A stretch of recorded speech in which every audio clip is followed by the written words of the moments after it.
this conversation and this narrative is coming from people who neither understand Hinduism nor do they know the practices of rituals. From Kamakhya, take your seat. From Kamakhya to Chenganur. Why you are speaking? No, from Kamakhya to Chenganur, like the goddess is worshipped as Rajaswala in the mensurating form. That is what Hinduism is. So we have space for everything, and one such ritual in a small temple like Sabarimala has its own ritualistic practices. We agree to the extent that rituals of a particular sect need to be kept in that form, but I feel a certain kind of narrative is being set in this country where men are made to feel small and anti-feminist if they pass any order which is logically correct. Though religion cannot be seen from any logical angle, will Supreme Court decide how the birth of Jesus took place? Will the Supreme Court decide which body should be buried and which body should be burnt?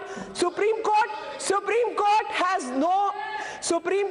has to act in accordance with law, and the Article 25 says it all. Okay. A government which is refusing to maintain law and order in that state is acting in a manner where it transports two women in an ambulance and surreptitiously takes them as a transgender. One person has died because of stone pelting. State government is squarely responsible for their death. Guru Swami's, four of those worshippers have committed suicide. You are actually doing things to provoke community. You are leading to a particular anarchical form. Ritualistic practices practiced by certain religious groups need to be left alone, and this is what tolerance is all about. This is not a question of civil right. It's not about, and I have a small example to cite. If a friend of mine, and I treat God as my friend, so if a friend of mine is fasting, is not speaking or is not having food, will I go to that residence and I say, no, I've come for a cup of coffee, please serve me, please give me food?